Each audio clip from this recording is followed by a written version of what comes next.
Welcome to ప్రజానాడి news. అని వచ్చే మీటింగ్కి ఖచ్చితంగా పూర్తి అవగాహనతో ఏమి చేయాలో ఒక శాసనసభ్యురాలిగా ఖచ్చితంగా అవగాహనతో వస్తాను. అయితే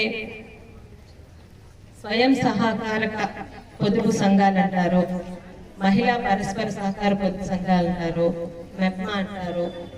ఏదైనా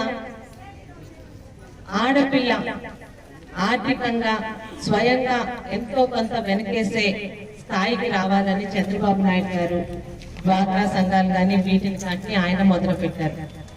ఎందుకంటే ఒక మహిళకే తెలుసు ఇంట్లో ఎంత ఖర్చు అవుతుంది, ఎంత మనం పొదుపు రేపు ఉదయం భవిష్యత్తుకు చేయగలగాలి. చదువుకున్నా చదువుకోలేకపోయినా ప్రతి మహిళ కూడా తన కాళ్ళ మీద తన స్వయం శక్తితో కొంత మొత్తాన్ని పొదుపు చేసి తన అవసరాలకు వాడుకునే పరిస్థితికి రావాలని ఈ సంఘాలని చంద్రబాబు నాయుడు గారు రోజు రోజుకి బలపరుస్తూ మన ముందుకు తీసుకొచ్చారు. అయితే ఈ సంఘానికి సంవత్సరానికి ఒకసారి ఎన్నికలు అవుతాయి. సమర్థవంతమైన ఒక కార్యనిర్వహణ వర్గం ఉంటే ప్రతి ఒక్కరు కూడా ఇందులో సభ్యురాలైన ప్రతి మహిళ కూడా ఎంతో కొంత లాభం పొందుతూ ముందుకు వెళ్ళాలని కోరుకుంటున్నాను. అయితే కొత్త ఎన్నికల్లో దయచేసి మీ అందరికీ ఒక విజ్ఞప్తి, గత ప్రభుత్వంలో ఏమైందో ఎలా జరిగిందో నాకు అనవసరం, కానీ పార్టీలకు అతీతంగా పొదుపు సంఘాలంటే పొదుపు సంఘాల లాగానే పొదుపు సంఘాల్లో ఉన్న ప్రతి మహిళ కూడా ఆర్థికంగా బలపడేలాగా ఈ సంఘానికి లీడర్స్ ని ఎన్నుకోవాలని కోరుకుంటున్నాను. రాజకీయాలకి తావు ఇవ్వద్దు. మేము ఇక్కడ తెలుగుదేశం పార్టీ తరఫున రాలేదు, ప్రభుత్వం తరఫున వచ్చాం. కాబట్టి ప్రభుత్వం తరఫున మీకు రావాల్సిన సహకారం ఒక మహిళగా నేను చేయడానికి సిద్ధంగా ఉన్నాను. అలాగే ఇక్కడ అధికారులు కానీ రేపు మీరు ఎన్నుకోబోతున్న వారు కానీ ఎందులోని నా జోక్యం ఉండదు, కానీ గతంలో చాలా తప్పులు జరిగాయని మాత్రం తెలుసు. దయచేసి మీ సంఘాలకి రాజకీయం వాసన అంటనీయకుండా చూడండి.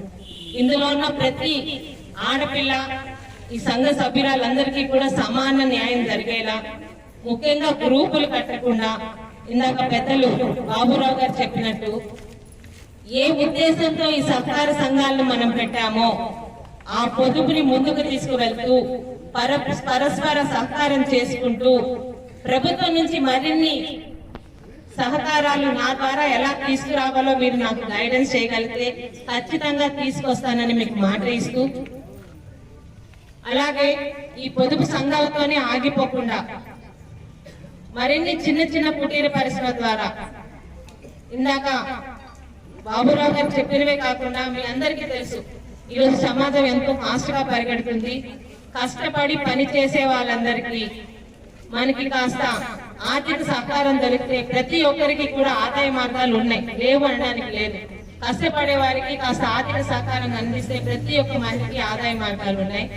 అలాంటి ఆదాయ మార్గాల ద్వారా ఏ ఉద్దేశంతో అయితే మీరు ఈ మెప్మా పొదుపు సంఘాలలో జాయిన్ అయ్యారు, మీ అందరు కూడా ఆదాయ మార్గాల ద్వారా ఆదాయం రావాలని కోరుకుంటూ మరొక్కసారి ఎన్నికల్లో మాత్రం దయచేసి రాజకీయాలను పక్కన పెట్టి గ్రూపులు కట్టకుండా, రాజకీయాలు మనకు అనవసరం.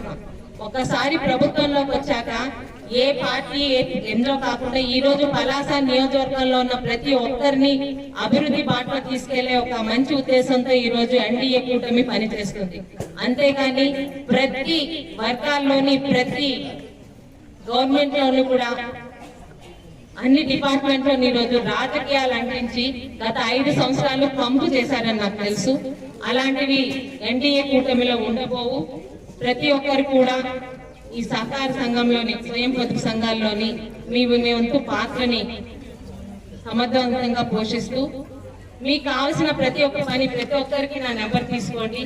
అలాగే మీ అధికారుల ద్వారా మనం మరింతగా ముందుకు వెళ్ళడానికి, మరింత సహకారం ప్రభుత్వం నుంచి మనకి రావడానికి మీ అక్క చెల్లెలుగా మీకు ఏం చేయగలిగారో మీరు చెప్పగలిగితే ఖచ్చితంగా సహకారం నేను అందిస్తానని చెప్తూ, ముఖ్యంగా ఇంకా పూర్తిగా అవగాహన రాలేదు కాబట్టి ఇంకెక్కువ మాట్లాడలేకపోతుంది.